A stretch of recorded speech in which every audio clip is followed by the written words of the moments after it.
Hello friends, ഇന്ന് ഞാനിവിടെ ഉണ്ടാക്കാൻ പോകുന്നത് പുളിഞ്ചാറാണ്. അതിന് വേണ്ടി ഒരു പാത്രം ഗ്യാസിൽ വെച്ചിട്ടുണ്ട്. ഇതിലേക്ക് നമുക്ക് എണ്ണ ഒഴിച്ചു കൊടുക്കാം. വെളിച്ചെണ്ണ ചൂടായി വരുമ്പോൾ ഇതിലേക്ക് നമുക്ക് കടുക് ചേർത്ത് കൊടുക്കാം. കടുക് ഒന്ന് പൊട്ടിയതിന് ശേഷം നമുക്ക് ഇതിലേക്ക് കറിവേപ്പില ചേർത്ത് കൊടുക്കാം. ഇനി നമുക്ക് വേണ്ടത് ചെറിയുള്ളി അരിഞ്ഞത് ചേർത്ത് കൊടുക്കാം.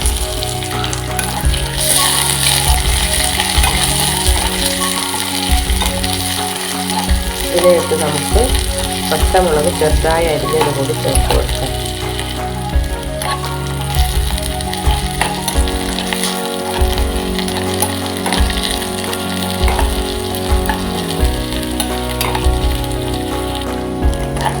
ഇതിൽ വറ്റൽ മുളക് ചേർത്ത് കൊടുക്കും കേട്ടോ.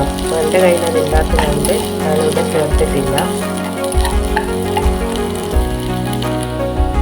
ഉള്ളി ഇപ്പോൾ വന്നിട്ടുണ്ട്. ഇതിലേക്ക് 1/4 ടീസ്പൂൺ മഞ്ഞൾപ്പൊടി ചേർത്ത് കൊടുക്കാം. 1/2 ടീസ്പൂൺ മുളക് പൊടി ചേർത്ത് കൊടുക്കാം. മിക്സെടുക്കാം. ഇനി നമുക്ക് പുളിവെള്ളം ചേർത്ത് കൊടുക്കാം. പുളി നന്നായി കുറച്ച് വെച്ചതിന് ശേഷം നന്നായി അത് പിഴിഞ്ഞ് എടുത്ത വെള്ളമാണിത്. ചേർത്ത് കൊടുക്കാം.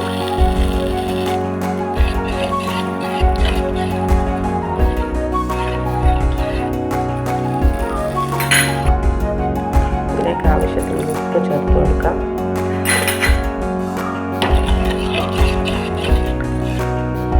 ഇനി ഇത് നന്നായി ഒന്ന് തിളച്ച് വരണം. ഇപ്പം മൂടി വെക്കേണ്ടതില്ല. ഇത് നന്നായി ഒന്ന് തിളച്ച് വരണം.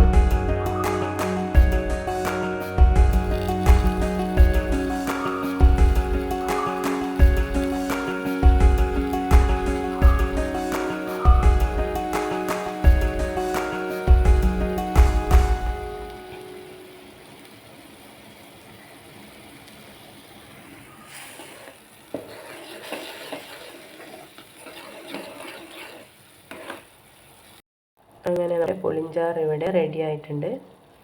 നമുക്ക് ഫ്ലെയിം ഓഫ് ചെയ്യാം.